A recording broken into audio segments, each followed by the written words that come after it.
What's up, everybody? We have yet another episode of Irish Sports Daily Power Hour here for you. Here with my co-host Jamie Uyeyama. We have Greg Flamong producing the show as well.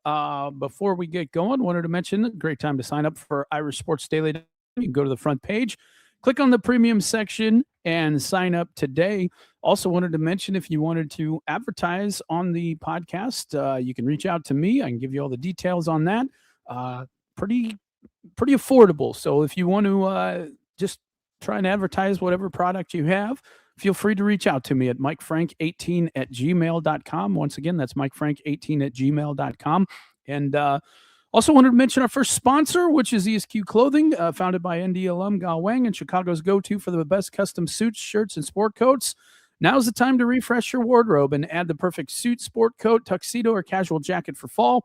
ESQ Master Tailors combine next-level craftsmanship with the finest fabrics to deliver a fit that's built just for you. Now with showrooms both in downtown Chicago and in Winnetka.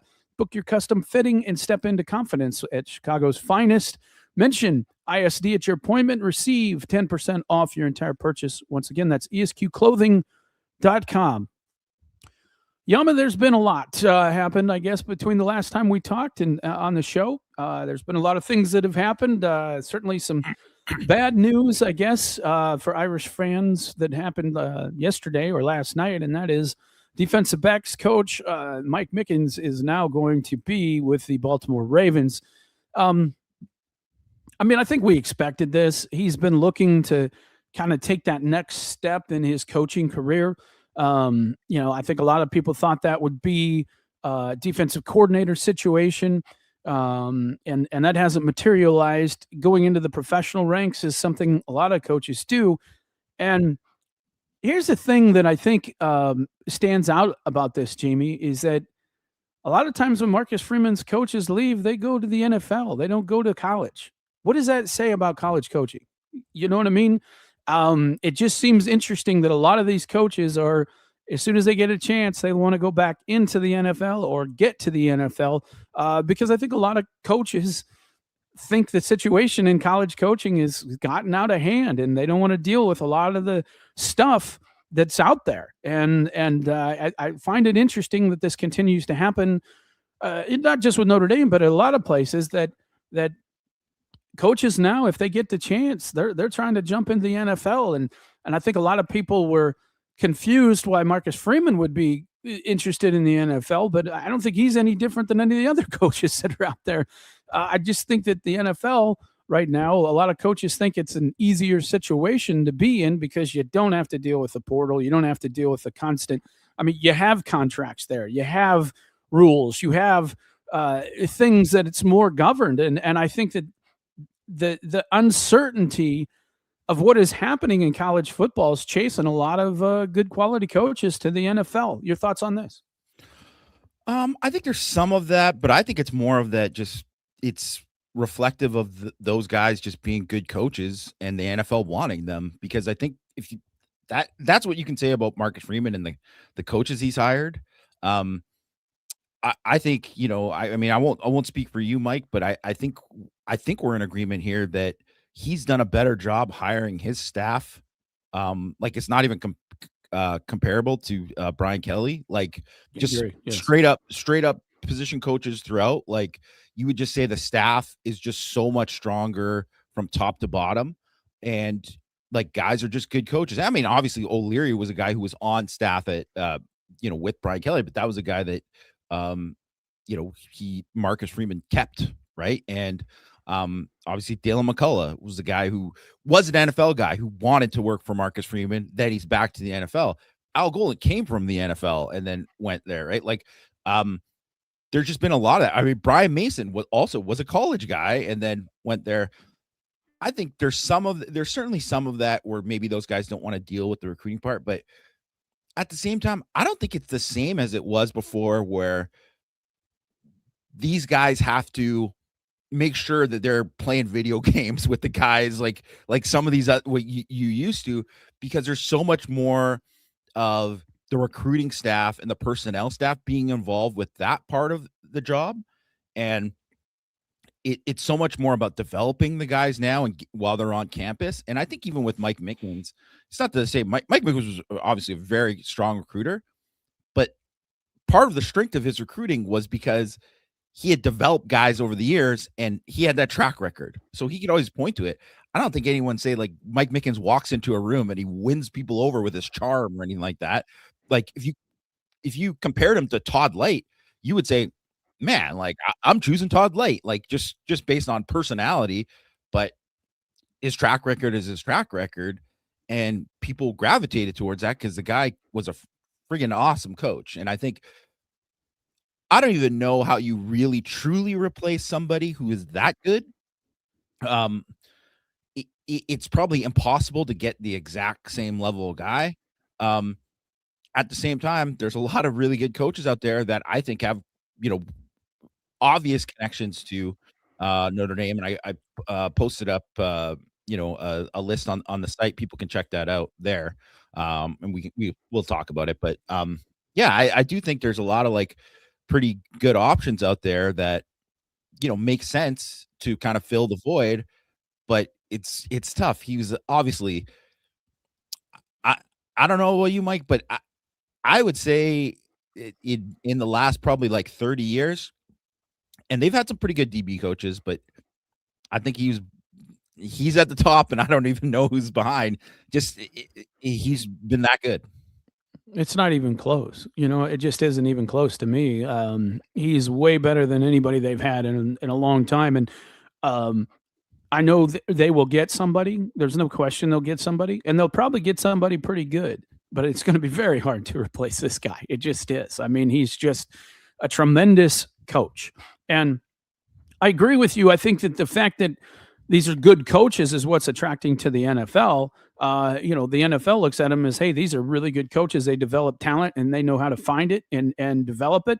So we want some of that here in the NFL. But I do think it says a lot that a lot of these guys are leaving for the NFL and not, getting college situations. They're just they want to go to the NFL and they're not being patient or waiting for something like that. The interesting thing is, they've also lost Javon Codlin too, and he was the assistant guy, the guy who did a lot of the heavy lifting in the recruiting part of things, and has done a good job for them, and he's gone too. So this is kind of a double blow at the defensive back situation, and so Notre Dame will be looking for two different things. Now the question remains, Jamie, does Marcus Freeman does he want to make this decision? Does he talk to Chris Ash about making this decision? And I bring this up for a very specific reason. If you remember, Jamie, the reason they got Mike Mickens was I thought Brian Kelly did a very smart thing and hired somebody who wasn't tied to Clark Lee and wasn't tied to anybody on the staff because, Brian Kelly knew Clark Lee would be gone. Kelly. But he played for Kelly, right? So that's how he did. Yeah, sure. But exactly. But I'm just saying that he wanted somebody that was kind of loyal to him and not loyal to Clark Lee, because we've seen what happens when defensive coordinators leave. They take a lot of the coaches with them. They'll take some of those coaches with them. And that's what Elko did with Clark Lee. That's just the way this kind of stuff happens. They already have Partridge. Does it make sense for Marcus Freeman to say, well, Chris Ash, this is your guy? Because then you'd now have two coaches that were Chris Ash hires that, and let's be honest, coaches want to work with people that they get along with, they know that they can trust and that type of thing. So it's hard to say to Chris Ash, no, I don't want that. I want to make sure that it's somebody that I know that I'm comfortable with, because you may be gone next year. And let's be honest, if Chris Ash hasn't moved his family, that doesn't look very promising to me that he's going to be at Notre Dame for a very long time. Al Golden did the same thing. And so, it's a question that you have to ask is, what are you going to do? And how do you approach this hire? I'm sure that there's discussions with Ash, but, and I know that was a problem with Clark Lee was, when that was happening, Clark Lee wanted it to be a guy that he knew, and that caused some friction, and that didn't happen. But look what happened. We ended up with Mike Mickens for a lot longer than we would have anybody else that would have been a coach there. So that's the reason a lot of these things are done. Thoughts here, Jimmy? Ironically, what's hilarious about that was Jesse Minter, who's the coach of the Ravens now, was Clark Lee's defensive coordinator at Vandy, and now he hires Mike Mickens. I think that's what I think. Good coaches just want good coaches, right? So I think it'd be one thing if like you were bringing in Charlie Partridge and you're like, well, this is an Ash guy. He's an unbelievable coach. Like it's just you're bringing in a great coach. So I do think that, I mean, I have to say that there's some guys who are really good candidates that have connections to Ash that he is coached with, right? Like Jay Valai, who's cornerbacks and co-DC at Oklahoma. He's coached with Ash. Like he played for Ash at Wisconsin, coached with him at Rutgers, coached with him at Texas, and also, he's been on staff with Kirby Smart at Georgia, Nick Saban at Alabama, obviously Brent Venables. Like, he's just a good coach. Like, people want him on their staff. So I think you could view it as one way and be like, I get it that, maybe Ash leaves or whatever, but also you don't want to like turn somebody down if they're like a coach that pretty much everyone can agree is a great coach. But I do think like there's other guys like Perry Aliano, who he actually replaced Mickens at Cincinnati and coach with Freeman at Cincinnati. So he was on the staff there then, and then he was at Ohio State, and now he's at Syracuse. That's a guy who has no direct connections with Ash, but he's got connections with Freeman, and he's coached with other guys too that are part of the staff too. So I think it just depends, like exactly. You could look at it one way where maybe he wants to get somebody there that could be there for the long run or that he could coach with for the long run. But I do think there's a lot of guys that they're just good candidates, period. And you always want to have I think if you look at it, there's always some kind of connection. That's how it works, right? Is who because it's like that's the vetting part of it, right? That that this guy is that guy. So I guess it's a lot of it is how much Marcus Freeman trusts Ash and how much he trusts him to say like, no, this is the right guy for it. Certainly I wouldn't be surprised if he went completely off the board and he knows somebody else that, because like I think Jawan Sider is a perfect example of that was obviously a big time hire, but it wasn't like he had this obvious connection to the staff. And it certainly wasn't like with Denbrock or anything like that, but they brought him in and that was a big time hire. And I have a feeling whoever it is, they're not going to skimp on who it is. They're going to get a really, really well, they were paying him a lot of money, so they have money. Yes. I mean, they were paying Mickens a tremendous amount of money. I think he was one of the highest assistant coaches in all of college football, and rightfully so. He earned that. He certainly did. I think Sider, as you mentioned, is a great example.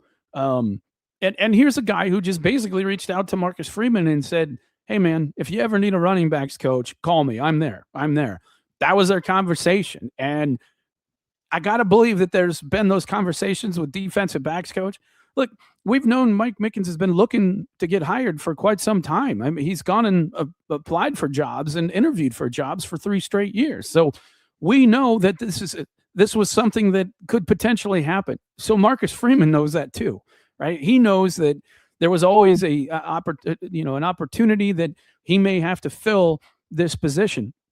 So my guess is he's already made his list, has a pretty idea who's on it, and maybe even have a pretty good idea who he's going to hire at this point. And now it's just a formality. This cannot be a situation that comes as any sort of big surprise. And so I got to believe Freeman is on top of this and knows exactly what he's going to do. There's been a talk recently, Jamie, and Marty Biaggi in Ohio State, special teams. A lot of discussion there about is he interviewing? Is he interested in that job? I don't know the answer to that. Would that be a big loss, do you think? I mean, I think he's done a pretty good job overall. Wouldn't blame him. I know a lot of people do, just because, you know, his kicking game hasn't been as good as people want it to be, and they put the blame on him, and he's in charge of it. But I think a lot of that is due to injuries, so I wouldn't put that on him. I do know that there's a certain, I don't want to say, like, I'm trying to find the right words because I don't want to insult Biaggi, because I think he's done a good job overall. But a lot of those fakes that everyone loves, Yeah. Marcus Freeman Yes. is the guy who has dialed those up, has come up with those specific ones. So when it comes to that kind of thing, Notre Dame won't be missing if he leaves. Like, that is something that is in Yeah. Marcus Freeman's back pocket, and he will still be involved with special teams. And So he's I think heavily involved. Yeah. he's heavily involved. So I don't think it would be a loss from that perspective at all. Um,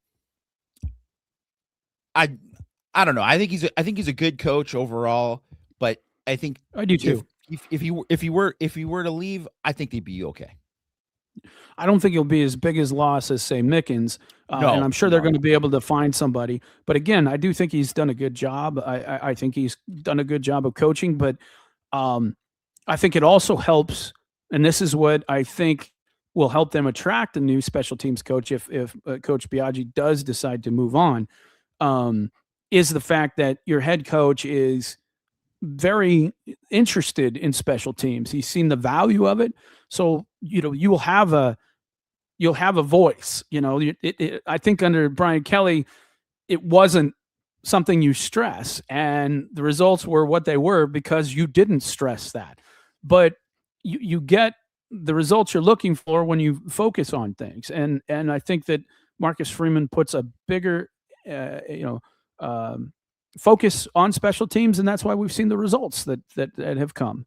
And so I do think you can't give Marty Biaggi all the credit for everything on special teams, but he did have a large role, obviously, and it's not like punt return was bad and kickoff return was bad, and the only thing they did was block punts or block kicks. That's not the case here at all. They did a lot of good things and a lot of solid things. So you don't want to lose a guy, and I know Marty Biaggi likes Notre Dame a lot, loves it, and so you don't want to lose somebody like that if you don't have to. But I think they'll be an okay situation, once they figure this out. So wanted to move on to the schedule, Jamie. Interesting. It's finalized now. Man, I look at those first 6 games, and if you can't get all the depth players some time there to get them up to speed, and get some of your young players up to speed in those first 6 games, Notre Dame should be favored, and I will say largely against Wisconsin, Rice, Michigan State, at Purdue, at North Carolina, and then Stanford at home. Those are the first 6 games.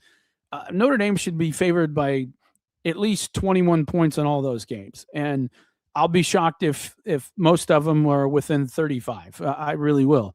I just think that Notre Dame's going to be that good, and you'll be able to get a lot of depth and talent, some meaningful playing time, and you'll be able to rotate your twos a considerable amount, taking less wear and tear on your frontline starters, less options for injuries, because they're not in there on those plays. This is how Notre Dame should schedule. I'm not saying that you want to not play tough teams. I think you want to play tough teams, but if you can get your first 6 games, I mean, maybe not the first 6 you want to look like this. I think you want to have a challenge somewhere in those first 6 for sure. And I do think that there's some teams that'll give them a little bit of a fit, but I really like, this is the way it needs to be. I think if you can make your schedules this way, this is the way everybody else is going, and I've long said, when you have a schedule like this, it's much easier for Notre Dame to finish 12-0 than it is 11-1 against a very difficult schedule. I don't think Notre Dame's going to get credit. I really don't think they're going to get credit for beating quality teams that they haven't in the past. So I like the way this is. I do want play quality teams. I want them to play USC. I want them to play Clemson. I want them to play, some of these other Texas and some of these other tougher teams. But I don't think you want to kill yourself by playing two really tough teams on the road to open the season. I don't think you want to do that. I don't like how the schedule has been laid out for the last few years. And if you can do more of this type of thing, this is what I think will give you a chance to develop and get some players. I mean, when you look at Indiana and you look at Miami, they didn't lose a lot of top line players throughout the year. They really didn't. They didn't lose a lot of their very best players. They remained healthy. They might lose one or two, but not like the same kind of attrition that Notre Dame had. I mean, they had all kinds of people hurt for the last 3 years. And again, you're playing so many minutes. Those guys are just playing too many minutes because the schedule and they just didn't have enough. They weren't blowing enough teams out to get these other guys out there. Your thoughts on the schedule? I think the first 6 games, obviously you don't want 6 cupcakes in the first 6 games. You don't want it that way. You need a challenge for sure. I agree. But it's also not Notre Dame's fault that like Luke Fickell's going to be in year 4 and he's coming off of it. I mean, basically when the Notre Dame job was open, Luke Fickell was considered like maybe the hottest college coaching candidate in the country at that time, but he stayed at Cincinnati because they were going to play in the playoff. And things have gone downhill from there for him. You wouldn't think that he'd be coming off 2 losing seasons in a row at Wisconsin and that they would have to be doing like a reboot in year 4 and that they had to take like 30 something transfers this year. Or you wouldn't think that it should be Jonathan Smith's 3rd year at Michigan State. He didn't even make it to year 3. So now they're starting all over with Fitz there. Right. So it's one of these things where you have no way to predict that, or that Bill Belichick was going to be an utter disaster. I mean, maybe some people knew that he was going to be not good, but it wasn't going to be that like as bad as it was. And we'll see where they are at this year. But so it's tough to say, like, I know people will criticize about, look at, they picked out all these easy teams. It just kind of worked out that way. Like it just happened. Like, obviously you're playing 5 Power 4 teams there. What I really like about it, Mike, is that even though the first game isn't at home, it's neutral site in Lambeau. Technically, it's a Notre Dame home game. It's a Shamrock Series game. Obviously, there's going to be a ton of Notre Dame fans. There'll be Wisconsin fans there too. But it's one of these things where you have that. It's not you're not playing at Texas A&M, at Miami, going to a place, that's not close to you in a really, really hostile environment. And then the next game is Rice at home. And then you have another home game. That I am all for. I think Notre Dame should do that every year because that's what everyone else does. So is it great if they play like another big team and they get attention? That's great. Yeah, for sure. But how about while you're trying to figure out who you are as a team, you have a little bit of a feeling out process so you get a little bit of grace there. So if you don't blow a team out by 35, that's okay. But if you play a team that is really good, you might lose, which they did this past year.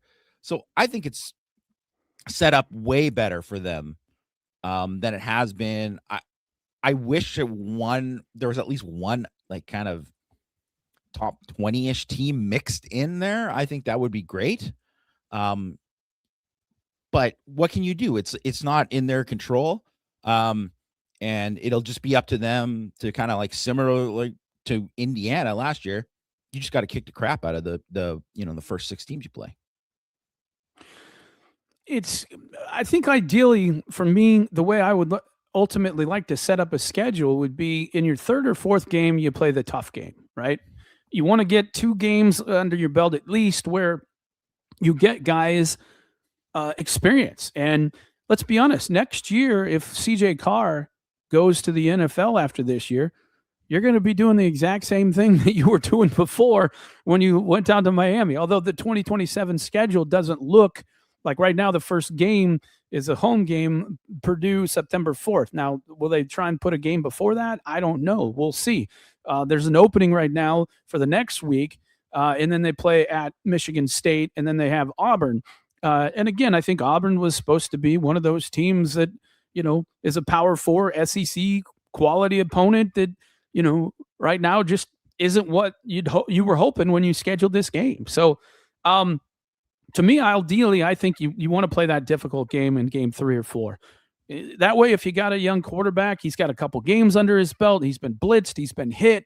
He's, seen film of where he's made mistakes, and you have a real fighting chance in that first start against a quality team to, be able to handle everything that's coming at you. And so hopefully that's what we'll see moving forward. Moving on, Micah Drescher, another kicker to this class. Man, dude's got a big leg. I get why you take him. And let's be honest, kicker's been a problem. It's been a problem. And I think if you can go to 105 and you can get 2 quality kickers, you take them. You absolutely take them, because you're going to end up with a real quality one if you had 2 coming in the door. Plus, you still have Eric Schmidt there. You've got now 3 options. And, when you have that many scholarships to give, it makes sense to do that because it is such a critical position.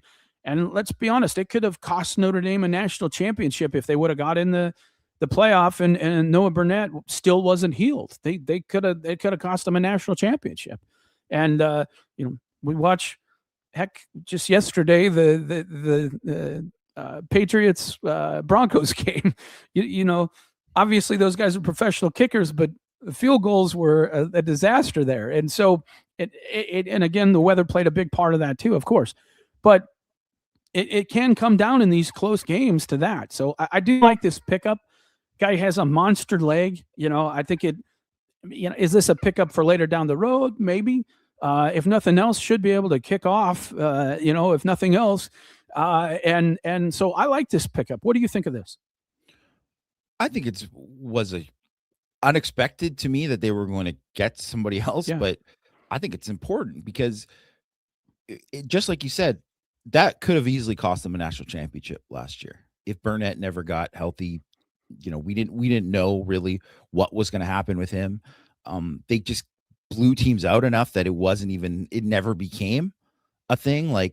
But if you just look at basically from like the USC game on, they left so many points on the board because, they have to go for a 4th down here because they can't kick the field goal, or they missed I don't know how many field goals. They missed how many extra points, right? Yeah. That is just something that you can't have. You can't have that. And just to even have the buffer of, if Spencer Porath should be the kicker this year, and he's obviously was very good for Purdue last year. Purdue, yes, yeah. But what if he gets hurt like they've had the last 2 years with Jeter and Burnett? They were in a bad spot when that happened with both those guys. And it doesn't mean that Drescher would automatically be the answer, but at least he's another option. And I just think they needed to do this in order to make sure that, hopefully he's the guy and he's the kicker long term, and that would be awesome. But I think it's even more important that you're just covering your bases. Every year they should approach it in a certain way where, I don't think obviously you're not going to take a scholarship kicker every year.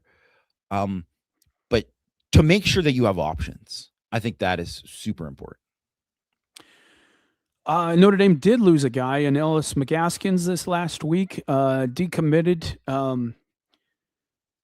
I love the guy's film. I'm just going to be honest. I love his film. I think he's got lots of potential. Here's the thing that I think is when you have Irvin, who is also kind of a smaller linebacker, in today's game, we've seen it with other smaller linebackers that have come in. Jalen Sneed couldn't play for the longest time, just wasn't big enough. It wasn't big enough. Osbury kind of got to play a little bit, but we saw his limitations when he wasn't kind of blown up to where they needed him to be. Um, I hate that I losing this guy because I think that this guy's a good player. But in today's portal and in recruiting, if you don't play right away, a lot of these guys are out, especially if they have big egos and they think that they should be playing right away. A lot of these guys are out anyway. So I'm not sure this guy could ever get big enough to be willing or being able to play in the first couple years at Notre Dame. So would he even stick around? I don't know. You're taking a guy like Irvin, who's a very similar type of body style.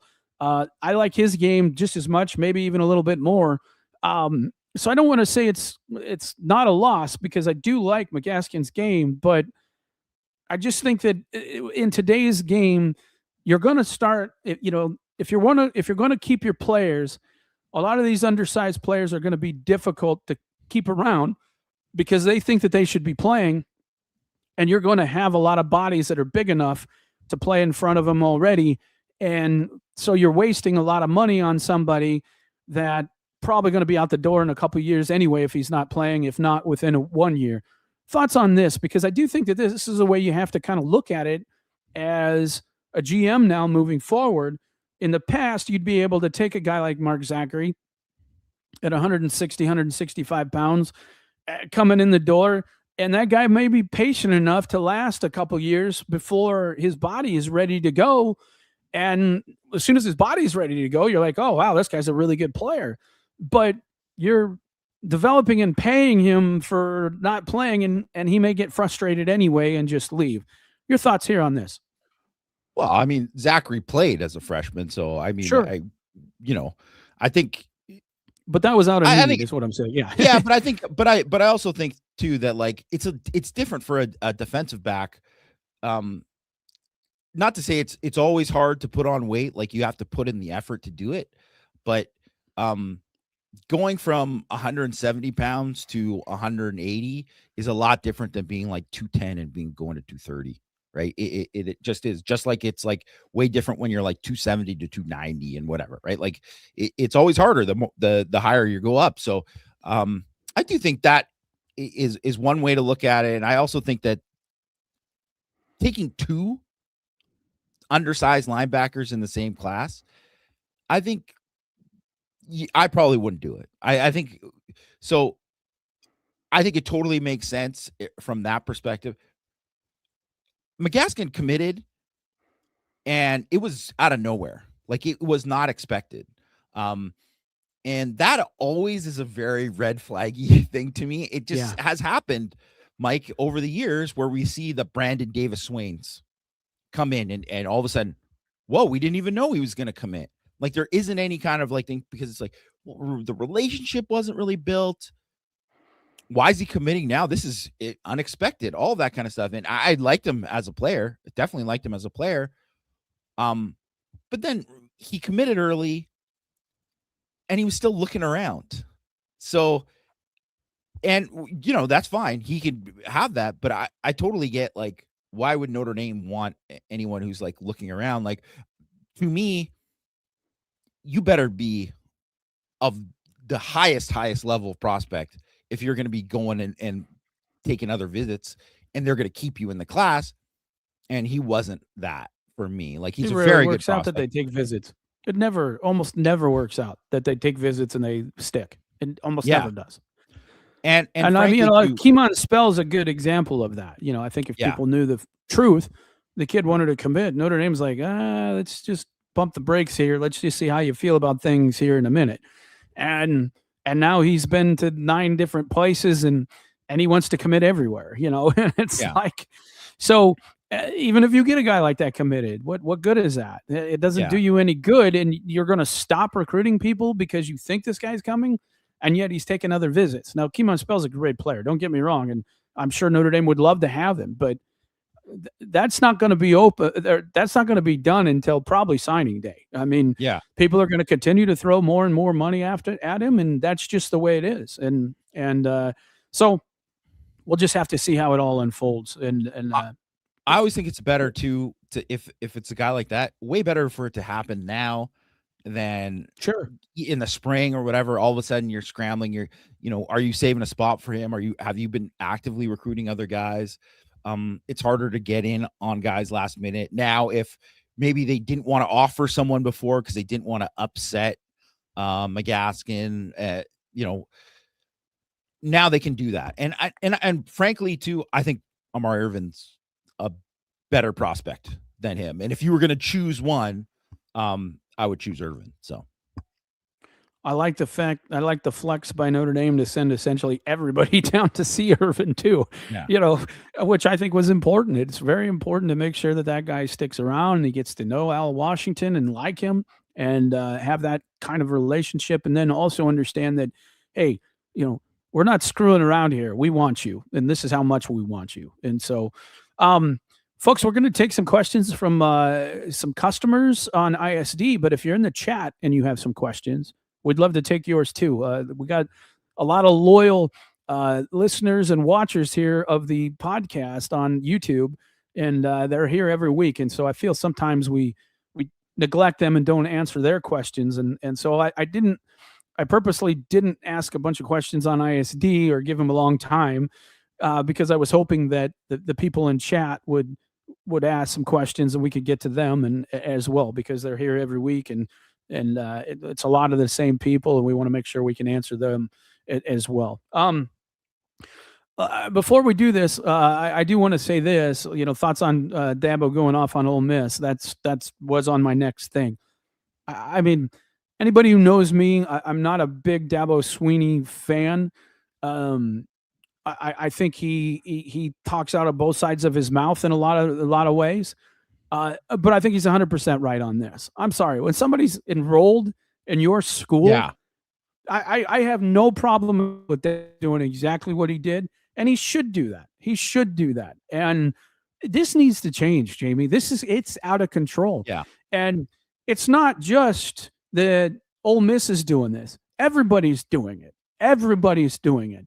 Everybody is having people reach out and do these things. But when a head coach is texting you and you're in class and he's showing you contracts and things like that, I'm sorry. There needs to be some rules here, and there needs to be some real punishment for this. Especially if Dabo has the receipts, and it seems that he does. I mean, he's standing there reading all this stuff on the press conference. If he has the receipts, man, turn them in, and there needs to be some serious punishment. And they need to get this under control, because right now there's a reason coaches, this is what I was kind of coming back to. There's a reason a lot of these coaches are upset and wanting to go to the NFL, because they have to deal with stuff like this all the time. It's never ending. It never stops. And you don't know who you're coaching. Tomorrow, some guy could just pull out and that's it. And that has to be highly, highly frustrating, not just for college, head coaches, but for all the position coaches too. You put a lot of work, a lot of time, and your whole future is tied to whether you land these players and develop them. That's the only way you continue to stay employed and then move up in this business, is by attracting players and then developing them, just like Mike Mickens just did. And that's why he's now with the Ravens. So I gotta believe that Dabo, especially if he has the facts, that this is going to be a good situation for college football. I really hope he goes and does this and go from there. Go ahead. Do you have any thoughts there, Jamie? yeah. I mean, I feel the exact same first thing you said about Dabo. Also, exact same thing that you said about this situation. I think to have a guy choose you, sign a contract, and then do that, there has to be repercussions for this kind of thing. When that guy is already in the program, was in the program. It wasn't like, okay, he was in the portal, he hasn't started class yet, whatever. Okay, we're trying to figure it. Like, there's flips that happen. Everybody knows recruiting. It's ruthless. Not until the guy signs, whatever, all that. And even after the guy signs, Eddie Vanderdoes, right? Like, there's always stuff like that's happened. And this thing, the thing with Darian Mensah, yes, that if there isn't any kind of repercussions for that, then why even just why can't you just leave a team in the middle of the season and join someone else? That's basically what it's going to happen at some point if you don't do anything like this. Like, this is the dumbest thing. I can't even believe it. They're able to get away with it. And here's as Josh Miller said about Purdue might turn Notre Dame in for the poor. You know why Purdue isn't making? They mentioned it how he withdraw the school. He didn't enter the portal. The reason why Purdue's not going to do it, and the reason why a lot of people don't do it, because they do the same thing. Purdue's getting a ton of transfers. Well, they're getting a lot of guys from these group of 5 schools. They're tampering like crazy too. Of course. They're tampering like crazy. Everyone is tampering. So that's why it's not a thing. But when it's this blatant, there has to be something there. There has to be, like, how can that not be addressed right away? It's just like, if there was, how can the agent who tried to blackmail Clemson, how is that guy allowed to be an agent for any college players? There's no regulation with any of this. There has to be something. It doesn't, obviously, they're not going to catch everyone. This tampering's going on. Yes, there's always been money under the table. There's always been this. This is like another level. You can't let this happen. NCAA just like leave forever if you can't do anything about this. There's no point of existing if they can't do anything. I mean, here's the thing that I think. I think it should be a 3-fold penalty. I think the school that does tampering like this should have a postseason ban for 2 years. Absolutely. Non-negotiable. You're just done. You can't even participate in any bowls or any opportunity. That'll solve one problem. All agents that are involved in this type of thing need to register with the NCAA as an agent. They need to have a license, and they need to be held accountable. And if you are involved as an agent in this type of activity, you're banned from representing anybody in college football. That needs to happen as well. And that's why Washington was able to save their quarterback, is because everybody else in the Big Ten said, you know what, we're going to blacklist this agent. If he does this, we're blacklisting anybody he represents. And then all of a sudden, he stopped, right? He's like, oh, I can't have that happen. I'm going to lose all my contacts and all my customers, and clients. I can't do that. So he immediately stopped, and that solved it. But the other thing that needs to happen, the players also need to be held accountable for this. They signed a contract. The only reason Dabo knows about this, Jamie, I guarantee you, the only reason he knows about it is because that kid went to Dabo and said, well, they're willing to do this for me. What are you going to do for me? Right? Well, you've already signed a contract. You've already said you're going to be here. There should be repercussions for the players for doing this. There really should. You ought to be able to say, sorry, you don't get to play this year. You don't get to play. By the way, that millions of dollars, no, that's out the door. You don't get to play this year. They wouldn't allow that. They wouldn't allow that in the NFL. You're not allowed to do that. So, unfortunately, because they're not employees, this is why it becomes a problem. You can't set a lot of these rules, but something needs to change. And the schools, if they want to get in control of this, they're going to have to make them employees. I know they don't want to. And the worst part about it is once they become employees, it's going to be very hard to make them go to school. It just is. And, I've been saying this for a while. College football players, they're majoring in football. They're majoring in the NFL. I don't care what anybody says. Even the kids at Notre Dame, they're majoring in the NFL. That's what they care about. That's their whole focus. Now, the kids at Notre Dame do care about the academics. It's kind of their backup plan in case this doesn't work out. But don't kid yourself. These kids are looking out for themselves. They're looking out for who can give them the best opportunity to make the NFL. I don't blame them. I'd probably be looking at it the exact same way. I'd also make sure I had an education if it was something to fall back on. But, if you can get cut at any time as a player, you ought to have some ability to move. But when it comes time to, I've signed this contract and this is what I'm going to do, there should not be, and I think contractually, you should be able to say as a coach, look, if we're going to give you all this money and you sign a contract with us, you're not able to get out. You have to be here for a year. and then you can get out.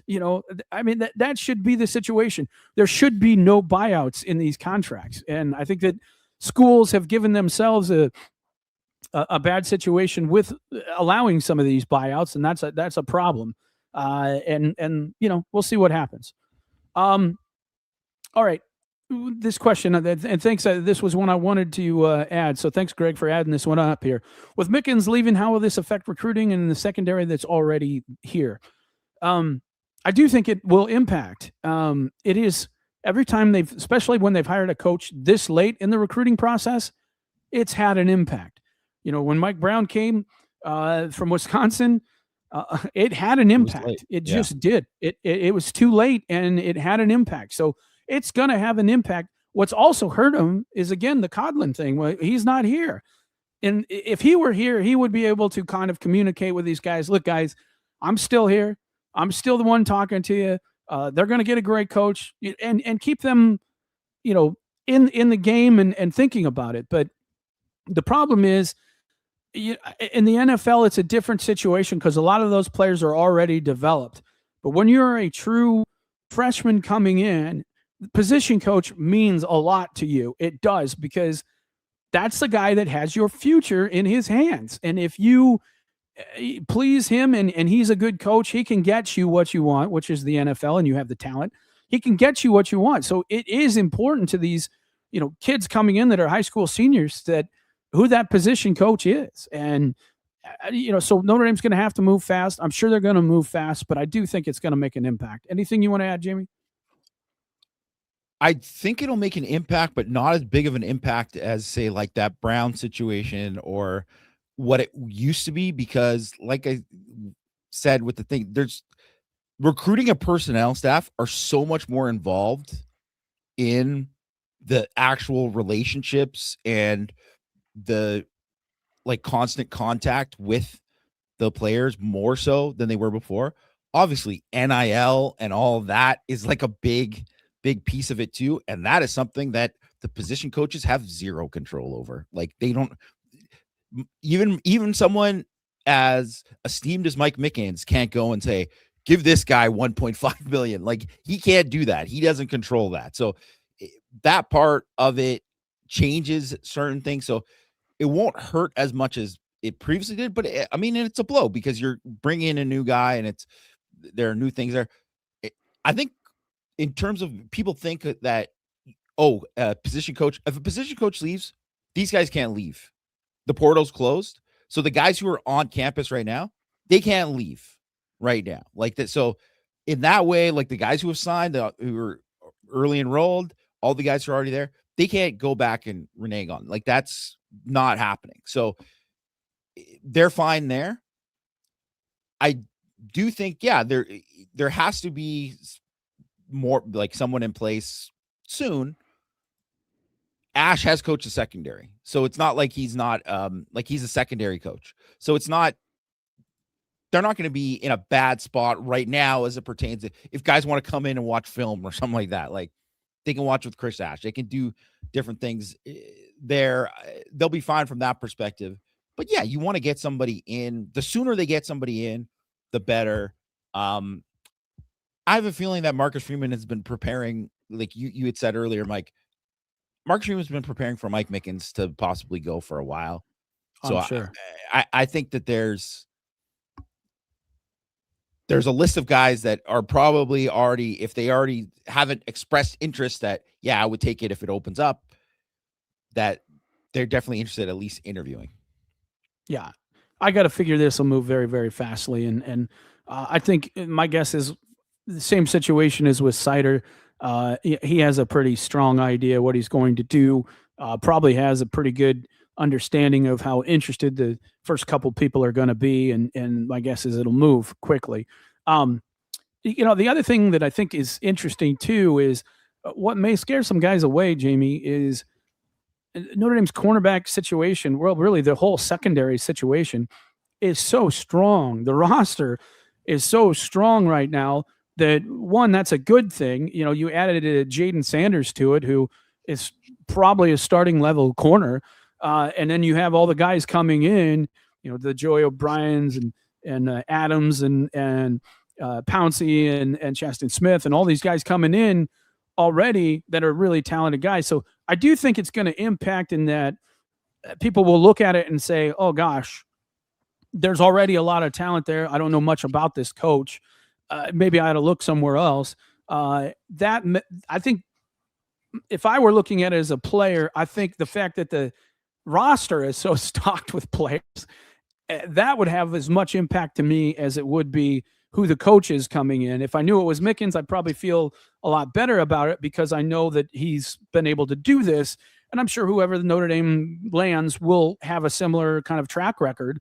So that will be good. But I think what will probably hurt him just as much as the change will be just the loaded room. I really think that will impact people moving forward. Greg, you wanted to add something?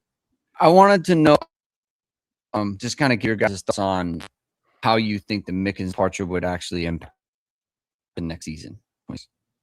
Next season? Yeah. Again, I think it depends on who you hire. I think, yeah, people want to know, like, okay, obviously the recruiting. Like, in my opinion, this is a concern starting with 27 and those guys and moving forward. I'm just, like, in my view, like the 26 season is largely unaffected. You have so many experienced players that are frontline guys. They've already kind of gotten his knowledge. They've already gotten coaching. Not just going to get that stuff. They're going to run the same schemes as Ash was, whether it's Mickens or not. So I just think 26 is largely unaffected. 27 and on is more so. I want to get your guys' thoughts on how like it'll impact. I think it's true. I do. I think it's true. As long as you have somebody who's competent doing the job, I think it'll be fine. I think so much of it, Jamie, is of course, the fundamentals of the position, but we already know Leonard Moore has that. We know that Gray has that. We got to believe Sanders has that already. When you think of the other corner, DJ McKinney, again, a very experienced player, probably has that. All your safeties, you got a lot of experience there. I think that they'll be fine for this year. I think it's more moving forward that it's more of a concern. Thoughts from you, Jamie? Well, I think that's why I know everyone thinks about, well, recruiting's number one. No, developing. Like a guy who I can identify talent, identify talent that not just like the guys that you're recruiting, but the guys that are on campus and saying, no, this is the guy who should be whatever. That is something that Mike Mickens was his superpower more than anything. Was he was able to get guys, and then when they got on campus too, he could like separate them and then develop them. That's the main thing. So that's why like coaching, and I think that's pretty much why when we get back to what we're saying at the beginning, is that Freeman has done such a good job because he's got good coaches. Like he's got guys who can coach. So the main thing is to get a guy who can coach the position at a very, very high level. And that might be an older guy. And it might not be the sexiest hire in terms of this guy, is a young up and coming coach who's going to connect with these young guys, whatever.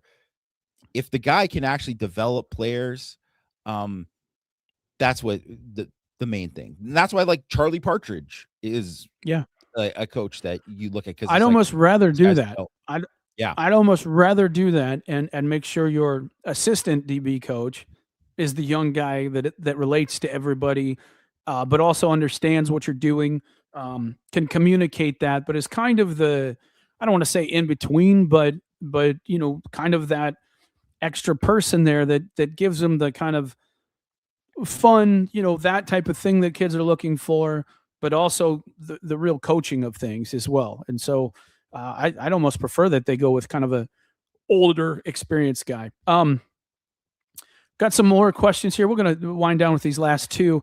Do you think the defense will be the best in the country next year? I mean, we're close to top 5 this year, especially as the year went on. Just your thoughts, how good the defense will be this year. I don't know if they'll be best defense in the country, but I gotta believe they'll be in the top 3. I just really do. Especially with Onye back, you're adding those other guys, those interior D line. Man, teams are going to really struggle to score on Notre Dame. I just really think so. Now, the only thing I'm a little bit concerned about, because I haven't seen it yet, is interior run. Can you stop the run? We know Onye's gotten better at that, but we don't know enough about some of these other guys yet to know for a fact. That's really the only concern I think right now when I think of the defense. Anything you want to add, Jamie? I think top 3 is how I kind of look at it, because if you look at like the gap between 1 and 3 in any given year isn't really that big, but there is a gap between, like, say, number 7 and number 1 or whatever. I think it's going to be a top 3 defense, and wouldn't be surprised at all if it's the top defense in the country. I wanted to save this last question because I think it's a really good one, and I don't have an answer for it, but it brings up a topic I want to discuss, and that is any update on our officiating arrangement with the ACC. We know how that all turned out last year, and the reason I want to bring this up is I don't know what the answer is going to be and what they're going to do, but what I hope Notre Dame learned from this experience is we're not accommodating the ACC anymore. I really hope that that's what they learned, right?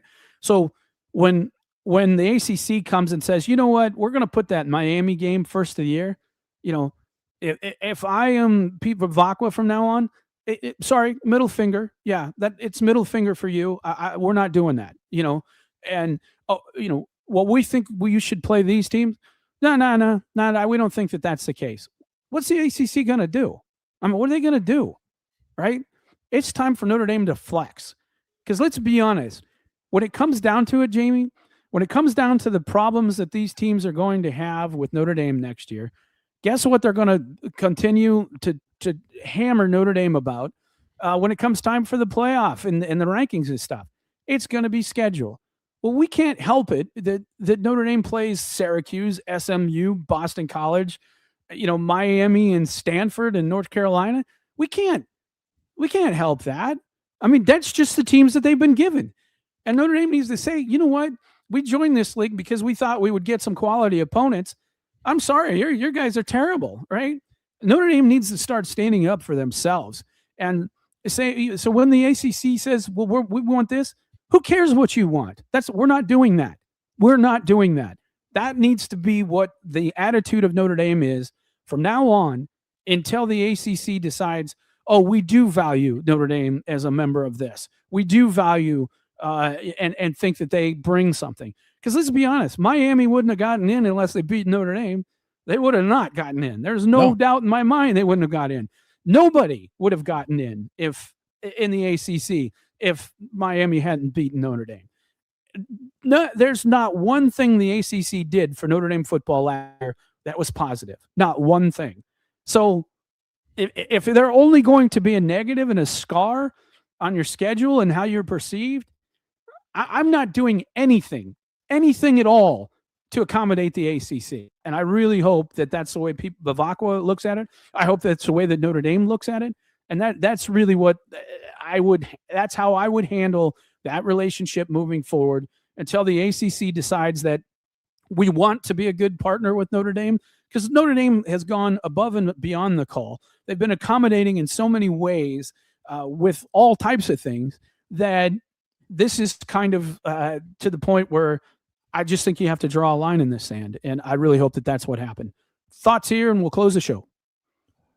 I think that is the way to do it. Like you said, Mike, I think they have to use maybe for any of the blowback that it got from just, random like sports writers who said like Notre Dame's complained, people was saying this or that, and everything that he went and said against the ACM, people might call it arrogance to say, well, this is how many games are sold out compared to how many games the attendance when there. Amen. Those are just facts. Those are facts like that. It's not arrogance if it's true. It's not arrogance if it's true. It's 100% true. And the ACC is already teetering on the brink of not existing, and Notre Dame leaving or making an agreement with another conference would be just one step closer to ending the conference. So yeah, they need to flex. They need to flex, and everything from, like you said, scheduling to having more say in, like, hey, we're having these refs come in from another conference to do these games and not ACC refs. That is something that I think that is absolutely necessary, because I think it also sends a message to the refs that, hey, you could have had this game, but we don't like the way you're officiating it. So sorry, you can sit at home and not make any money this week. I mean, yeah, that's what I think it sends a strong message that, hey, if you want to call these games, you're going to have to start calling them fairly. Otherwise, you're going to sit at home because we're going to get somebody else. And that's what, I mean, I really think that that's what they should do. But I'm sorry to interrupt, but go ahead, Jamie. No, I just think, like, there's so much obvious bias in it. It's completely obvious. And also it's just incompetence. And they shouldn't have to stand for it. They shouldn't have to stand for it. So what's the point of, if it's an equal partnership, it's an equal partnership. If it's not, then take advantage of them. They showed who they are in that moment. They in that whole week of BS, they showed exactly who they are and what they think of Notre Dame. And I really hope Notre Dame got that message and starts to perceive them as the same thing that they are, which is an anchor around their neck in college football. Now, they may help in the other ways, and that's fine, but there's plenty of opportunities for Notre Dame to go to other places that can help them just as much. You can go to the Big Ten, you can go to the SEC, you could go to the Big 12 if you had to. There are plenty of ways that other opportunities could arise for Notre Dame to take care of those other situations. But when it comes to football, they are an anchor around their neck. They just are. And they treated them like, it was disgusting the way they treated him. And I really hope that that's the end of it. And Notre Dame takes a very strong stand and says, anytime the ACC calls, I'd say, no, we're not doing it. We're not doing it your way. We're not. We're doing it the way we want to do it. And if you can't accommodate that, then we just won't play that game, or whatever the case may be. So, there's no way in hell I would have let them schedule Miami first game of the year at Miami. No way. I would have never allowed it. And I understand that they, maybe there was no other opportunity for them to, play a Power 5 team. But look, if Notre Dame would have been 11-1, would have they gotten in? I don't know. I don't know if they didn't play Miami close. I have no idea. We do know the result of what happened when they did lose to Miami, and that is they didn't get in. That's what we do know. And all the other games that they had really did absolutely nothing to help Notre Dame's resume. So I just think you have to approach it as, we're doing what's best for Notre Dame from now on. We're not going to sit here and accommodate the ACC. All right. That's going to be it, folks. I hope you enjoyed that. We will be back next week, see where we're at in a coaching search with the defensive backs coach. And I'm sure there'll be lots of recruiting news because coaches will be out on the road. And we'll kind of start diving into that a little bit now that the season's kind of winding down. So thanks for listening and watching. We will talk to you next week on Power Hour.